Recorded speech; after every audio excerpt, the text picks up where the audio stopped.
This is Larry Rosenthal of the Goldman School with Why the Eightfold Path. These brief remarks will address three topics. First, looking at the Eightfold Path as a method for practical thinking about social improvement. Next, considering the important advantages of the Eightfold Path. And last, distinguishing policy analysis in this approach from related disciplines like planning and public administration, but understanding the roles that policy analysis can play to make those related disciplines more effective. First, let's talk about practical thinking about social improvement. The Eightfold Path is really a style of thinking about what we might call governance. How do we govern ourselves? It's based upon two things. First, a precision of focus, and next, incrementalism. That works by selecting and focusing upon one problem at a time, but envisioning that through the process of this kind of analysis and the creation of a profession devoted to it, that we will attain continuous, gradual social improvement. Like economics, public policy analysis thinks at the margin, and it imagines how this analytic focus, a kind of disciplined reductivism, looking at one problem at a time, will really help us attain social improvement most efficiently and effectively. Two other features. Public policy analysis on the Eightfold Path is cross-institutional. It thinks about the differential and related roles of markets and private actors, politics and elected officials and political systems, law and regulation, organizations and bureaucracies, and lastly, technical experts. These different institutions all have roles to play, and all are important players in public policy analysis. And lastly, the Eightfold Path has a cross-sector perspective on defining the public interest.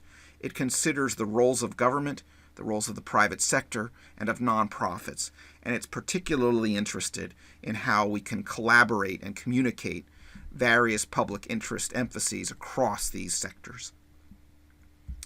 Moving forward, let's talk briefly about the important advantages of the Eightfold Path. First, the Eightfold Path is linear and systematic, of course, but it's also flexible and adaptable. One way to look at this tension is that we teach the Eightfold Path in linear process steps throughout this course. They are numbered in a certain order in Jean Bardac's text, and we will discuss them in that order. But as policy analysis practice, as a discipline, as a profession, it is iterative, it is creative, and it is open-minded about how best to think about public policy problems, how to evaluate proposed solutions, how to decide among alternatives, and then how to communicate our recommendations and persuade our audiences in politics and in positions of power that we have an evidence-based solution that they should enact and implement. In the process, the Eightfold Path helps to convert popular perceptions of these challenges and then recast them. It makes them more manageable. It subjects them to a kind of approach that creates an analyzable opportunity, problems which then can be solved. As a result, public policy thinking becomes pragmatic, it becomes optimistic, it's always attempting to be constructive, it always focuses on efficiency in the use of resources, and lastly, it wishes to utilize applied social science methods to ensure that all judgments are evidence-based. Lastly, for now, let's talk a bit about distinguishing related disciplines, but understanding the roles policy analysis plays. One such discipline is called planning, and planning generally addresses itself to broad social objectives rather than singular, distinct problem definitions. Another related discipline is politics itself.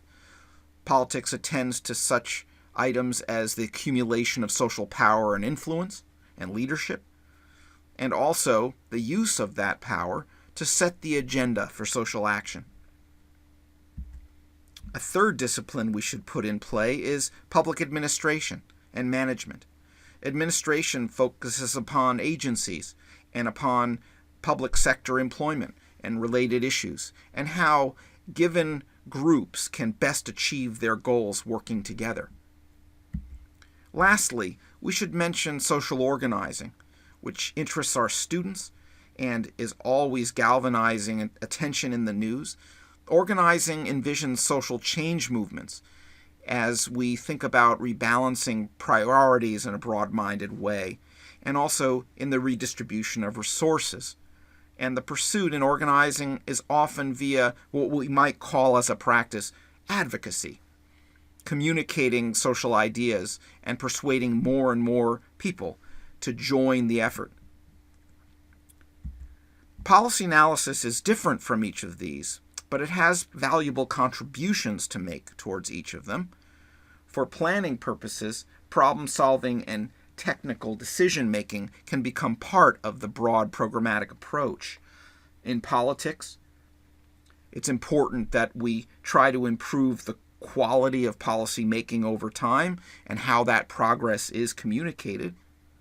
For public administration, very often public policy analysis using techniques like the Eightfold Path will look at the design and evaluation of policy implementation systems and how we can maintain and improve them over time.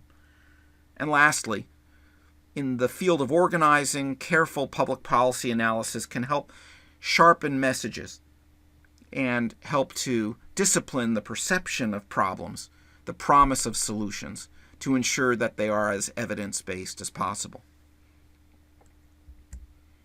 Concluding, this short lecture has asked the question, why the Eightfold Path, and pursued three kinds of answers. First, communicating the technique of practical thinking about social improvement that the Eightfold Path offers, underlining the important advantages that the Eightfold Path offers, and lastly, distinguishing related disciplines from Eightfold Path-style public policy analysis, but seeing how policy analysis can help enhance and improve them and make important contributions.